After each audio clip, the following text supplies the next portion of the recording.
Ano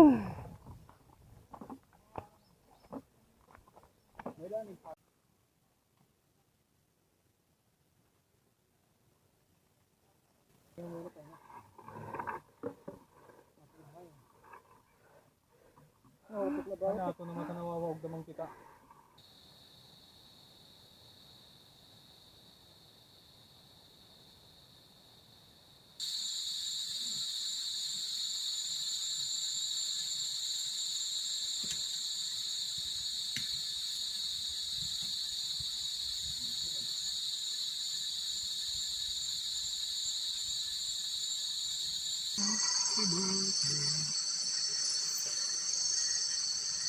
Bye.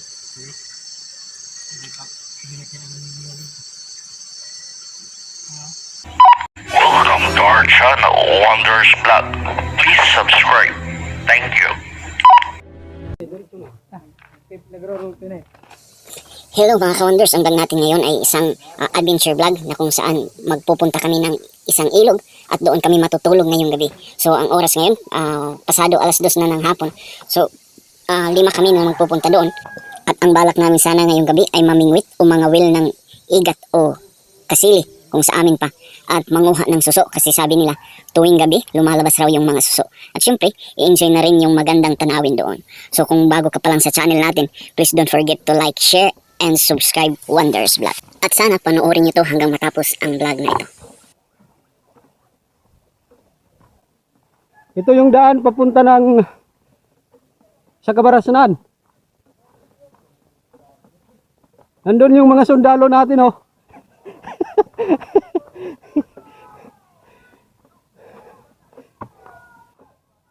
Ang maglalakbay.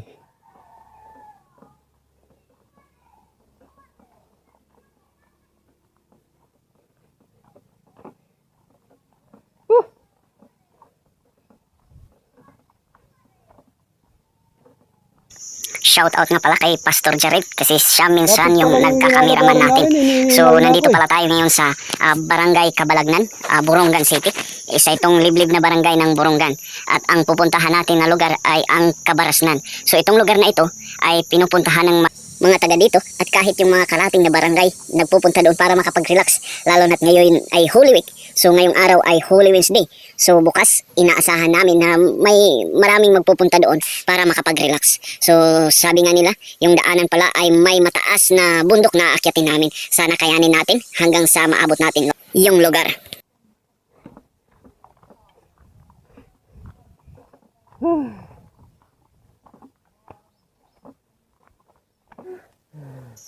At totoo pala mga ka-wonders, marami na tayong hingal ngayon. Parang mauubusan na tayong ng hininga. Matataas talaga yung mga bundok dito. Sabi nila, primero pa lang ito. May dalawa pang mas mataas nito. So, dito pa lang hingal na tayo mga ka-wonders. So, sana kayanin natin hanggang sa maabot natin yung lugar.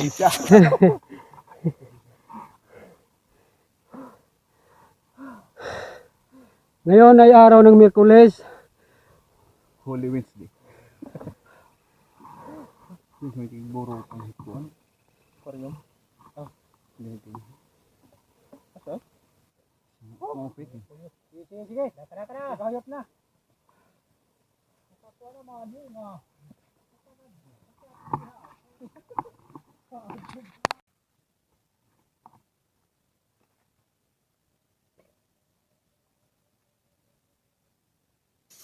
At naglakad ulit kami mga ka-wonders. So totoo nga pala na may mas mataas pa na bundok na inakyat namin. So makikita nyo ito mga ka-wonders. Nandito na kami sa pinakatuktok ng bundok na akyatan na namin. So hindi na namin nakunan yung namin pahinga kasi talagang hinihingal na yung bawat isa sa amin. So wala nang nakaisip na magkuha ng video kasi talagang parang pagod na ang lahat. Kaya dito patuloy pa rin kaming naglalakad pero pababa na ito mga ka-wonders. Papunta na sa may ilog or salog kung sa amin pa. So wala nang aakyatin pa. Kaya parang makaka-relax na tayo nito. Pero bukas, yung pababa ngayon ay aakyatin naman natin ito pabalik. So yun, parang bawi lang. So yung inakyat natin ngayon ay bukas naman ay pababa naman. So parang vice versa lang. may uway pala o ratan dito sa dinadaanan. Hindi ko nakita na may mga ano pala siya, tinik na matutulis. Kita nyo naman. So nakahawak ako at natusok yung palad ko. So yun yung dapat malaman natin kapag ganito na maglalakad tayo sa kagubatan. Dapat suriin natin yung hahawakan natin, baka yun ay matalas o matulis at madidisgrasya tayo. Yun ay isang paalala lang.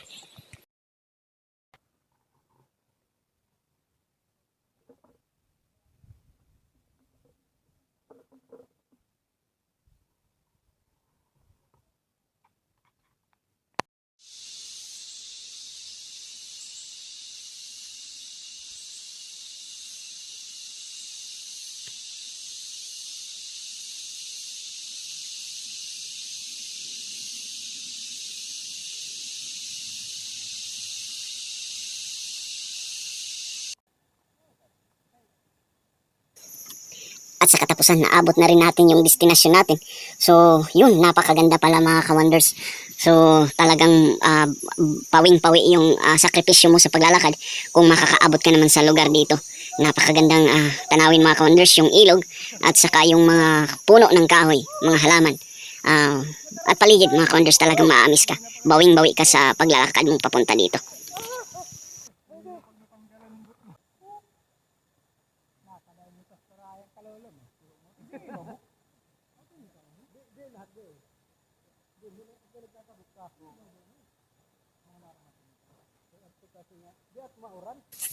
Kita nyo naman, ang ganda talaga ng lugar. Kita nyo yung ilog, yung mga puno. At ang palibot talagang nakaka-refresh pag nakaabot ka dito. So, pawing-pawi yung pagod mo sa paglalakad, sa pag-aakyat ng matataas na bundok. So, kung makikita mo yung magandang tanawin, talagang mapapahinga ka ng malalim at makukuha yung pagkapagod mo. So, na-enjoy mo yung pagpunta mo dito sa lugar. So kung taga rito ka lang lalo na sa Eastern Samar o sakop ng probinsya ng Eastern Samar, pwede nyo rin itong bisitahin. Wala naman tong bayad pag magpunta rito.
Abala na ang lahat, pero tayo parang relax lang. Kasi minsan tayo naman yung nagkakamera, kaya hindi tayo makapokus sa pagtulong. Nakatulong man, paminsan-minsan lang. So kahit nga yung pangunguha ng pako, hindi ko nakuhaan. Kasi tayong naiwan sa mga gamit. Mahirap naman kung iiwan natin, baka pagbalik natin, wala na. Kaya yun, wala na tayong matutulugan. Kaya minabuti na lang na magpaiwan ako. So, ito na nga, yung kasamahan natin, may nag-ano ng bingwit, nag-prepare. Yung iba naman may nag-ano na ng pagkain natin ngayong gabi. At, yun, abala sila. Pero tayo mga ka-wonders, parang nanonood lang. Sana, hindi magalit yung mga kasamahan natin dahil hindi tayo makatulong sa mga gawain.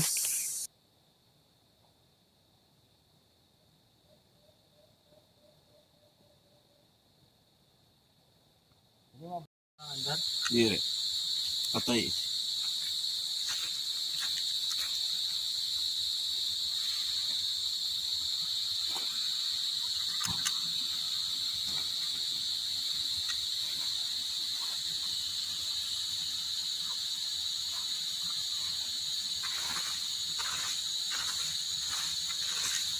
Ito na nga, prepare na ni Pastor Jared yung gulay natin, yung pako na iulam natin mamaya kasama sa isda.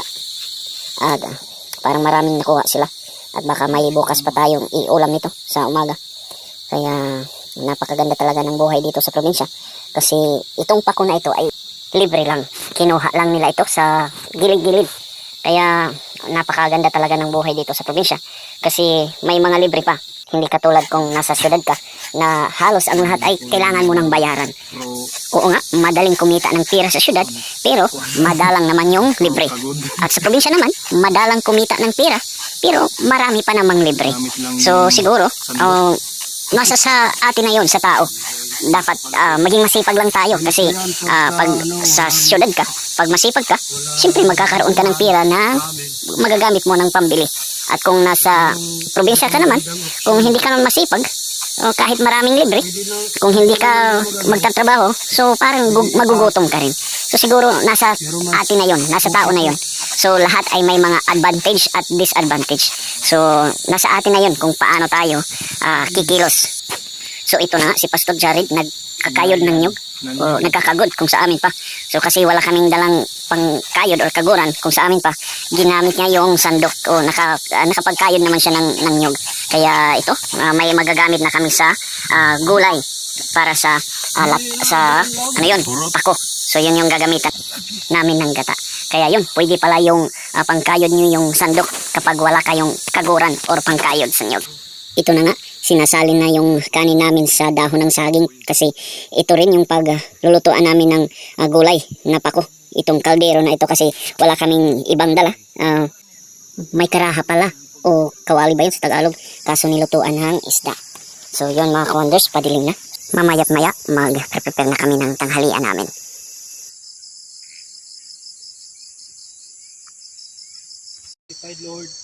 Ito na nga, kakain na kami mga ka-wonders. So, sana samahan nyo kami. Diyan lang kayo. At dito lang kami. Salamat sa panonood nyo. Kung bago ka pa lang sa channel natin, please don't forget to like, share, and subscribe mga ka-wonders. Ang subscription nyo ay malaking tulong sa channel natin. So, maraming salamat.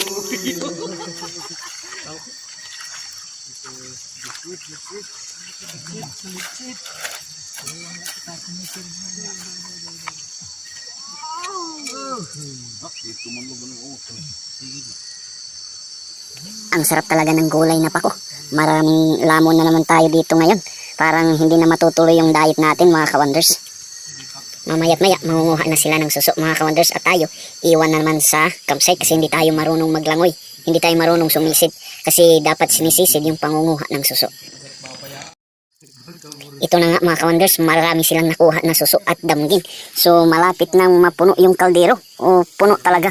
So yun mga ka-wonders, marami silang nakuha. Nakakatuwa naman. At may pang-ulam na kami bukas sa umaga. At siguradong may mauuwi pa kami nito. So salamat sa Diyos na binigyan kami ng biyaya na ganito. So ito na nga, boundary na mga ka-wonders. So ang sunod nito, matutulog na kami. At bukas sa umaga, iba na naman. Kukunin na namin yung mga kawil or bingwit na panghuli ng igat o kasili kung tawag sa amin. So hanggang dito na lang sa gabing ito. Good night sa inyong lahat. So bukas, iba na naman tayo.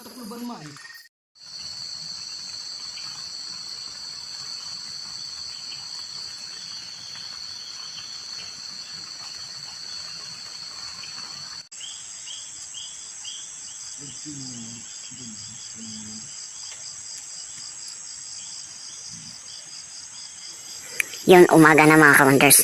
Salamat sa Panginoon na nakagising pa tayo ngayong umaga. So, malaking biyaya yun.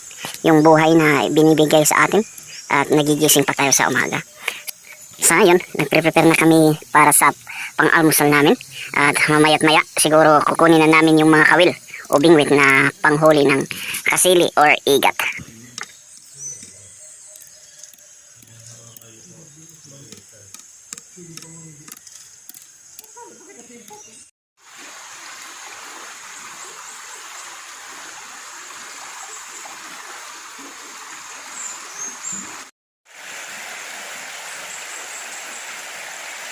Ito na, kukunin na namin yung mga kawil o mga pamingwit ng igat. So, nandito, dalawang kasama ko. So tayo yung taga-cameraman. So yun yung ano natin gawain, mag-document. So taga-camera lang. So sana makahuli kami. Dahil sa pagka ngayon, wala pa kahit isa. So marami ng kawil nakuha namin. Pero kahit isa, wala pa rin.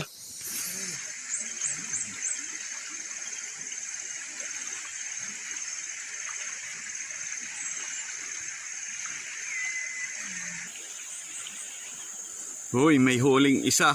Isa kabuok. Ikaw po eh. Kuha na, sundang. At sa katapusan, nakahuli rin kami.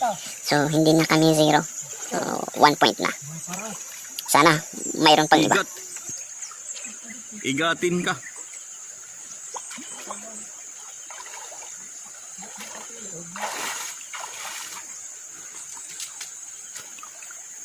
One zero.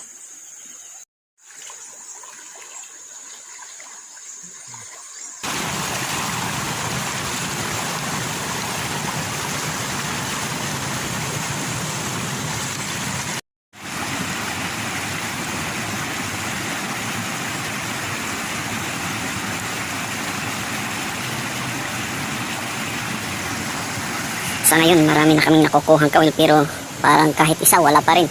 Iwan ko ba kung madadagdagan pa yung nahuli namin isa o hindi na. Pero salamat na rin sa Panginoon kasi may isa na nahuli.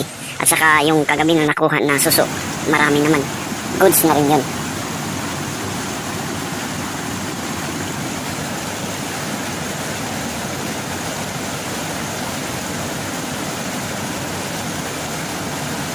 May dakop.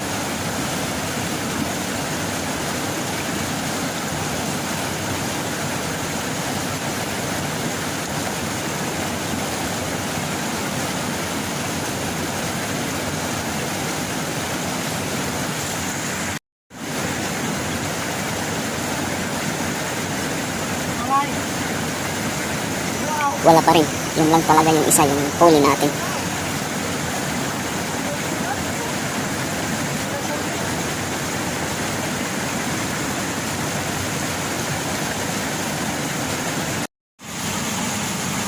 Yun nga, wala nang naidagdag pa. So isa lang yung nahuli namin. So ngayon pabalik na kami.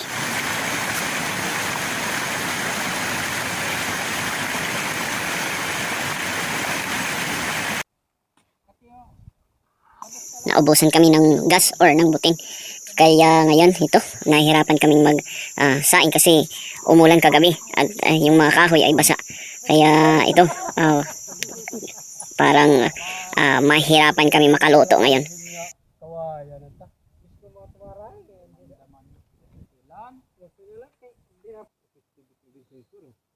Yun, sumiga na rin mga ka-wonders.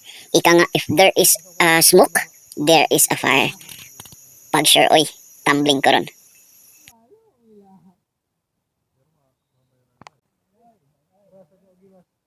Yun na, makakapagluto na rin kami sa katapusan. At, ibig sabihin, makakakain na rin kami. So, ito pala yung shift cook natin. Macho pa naman. Pero hindi na ito available. May magagalit na. Shout out pala kay Ma'am CM dyan sa Baybay 1, Borongan City. So ito na, kakain na ulit kami para sa aming almusal. So dyan lang kayo. Dito lang kami. Maraming lamon na naman tayo nito. So sira talaga yung plano nating mag-diet. Baka sa susunod na mga araw na lang siguro.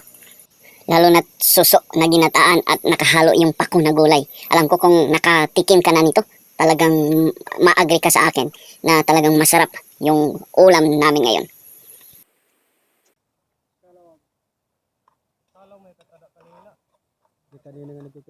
Ito na nga, pauwi na tayo mga ka-wonders. So, sana nag-enjoy kayo sa panonood sa ating vlog ngayon. Gusto ko lang pasalamatan yung mga bagong subscriber natin. Una na doon si Alminiana Food TV. Thank you for subscribing Wonders Vlog. At ang sunod, shout out to Quinto ni Atod Vlog. Thank you for subscribing as well. At shout out din kay Sir Oligario Baliton. Thank you for subscribing Wonders Vlog. Shout out din kay Dudes. Thank you for subscribing Wonders Vlog. At shout out din kay Ma'am Hanhan Bahado. Thank you for subscribing Wonders Vlog. At ang sunod, shoutout din kay Hardiniran Pinay. Salamat ma'am sa pag-comment sa huling upload videos natin. At ang huli, shoutout din kay Ma'am Florita Timbulan. Salamat sa pag-comment sa huling upload videos natin. At shoutout din sa mga silent viewers natin. Kahit hindi kayo nagko-comment pero alam kong nandyan kayo nanonood. Salamat. Sana mag-comment kayo down below para sa susunod na upload videos natin mapasalamatan po kayo. So hanggang dito na lang. God loves you and bye-bye.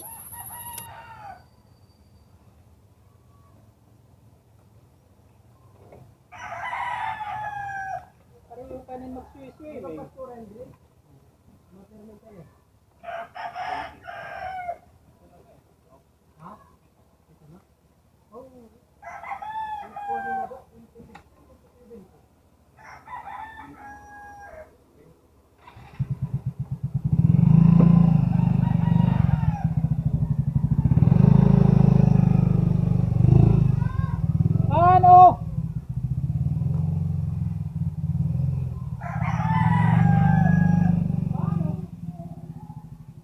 Hindi ka mo inay.